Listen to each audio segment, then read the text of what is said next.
Hi, I'm Kristin Omdahl, and welcome back to another full chapter reading of my novel, The Sea Glass Journal.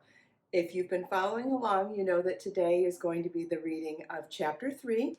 If you are not caught up, please follow the link in the video description, and you can start with Chapter 1.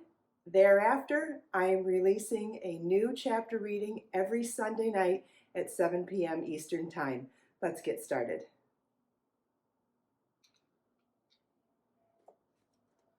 Chapter 3. The voicemail was still there in the morning.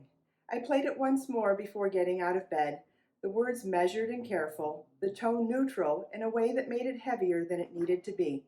Legal language had a way of doing that, flattening meaning until it pressed instead of clarified. I lay back against the pillow with Bjorn, warm along my side, my hands moving absently through the fur at his neck. The voice replayed without sound now, stripped down to cadence and pause. Hello, Miss Wilder. This is Miriam Klein from Avery & Klein, Attorneys at Law. Please call us at your earliest convenience regarding a confidential matter. For a moment, something flickered at the edge of my thoughts, a different kind of voice, recorded, familiar. It didn't settle. Bjorn shifted in his sleep. I carefully turned toward the edge of the bed, and I let the day begin. By mid-morning, I was already at the commissary kitchen. The place was busy in the usual way, metal doors swinging, carts rattling, radios playing softly from different corners. Each business had its own shelf space, labeled and taped, its own refrigerator section, its own rhythm. I'd stopped at 3 stores on the way in, whole chickens, specialty ingredients, a very specific menu. Everything stacked neatly now on stainless steel counters as I tied my apron and washed my hands. The ovens were warming, the air already faintly sharp with cleaner and heat. The chickens were stuffed and seasoned, ovens preheated. I just started placing the first batch of roasting pans in the ovens when my phone buzzed. Holly. Hey, small change. The clients just canceled. Long story. We'll use what we can later. Just label everything and leave it in the fridge. I stared at the screen. I'll Venmo you later, another message followed. Enjoy your day off. I stood there a moment longer than necessary, gloves still on, uniform already damp at the collar.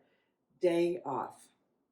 I turned off the ovens, sealed the seasoned chickens in extra large bags, labeled them and placed them in the fridge, packed up the rest of the perishables in containers, labeled them carefully, and stacked them neatly next to the poultry.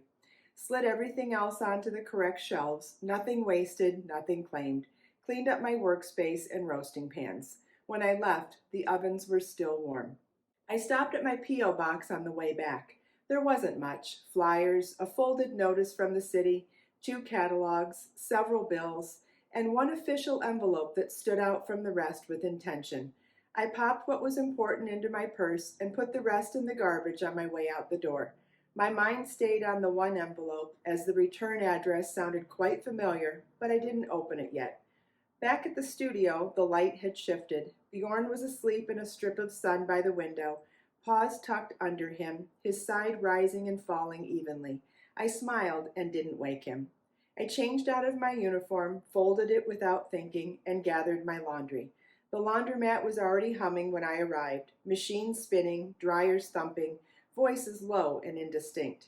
I loaded my clothes, fed quarters into the slot, and sat down outside at one of the metal tables with chairs attached to the ground. I shuffled through the mail and found the letter from Avery & Klein, Attorneys at Law, Cypress Key, Florida. I opened it. I read it once, then again. I had been named a beneficiary in the estate of someone named Evelyn A. Moore, recently deceased. The rest was formal and vague, confidential matter, private consultation, in-person presence required in Cypress Key.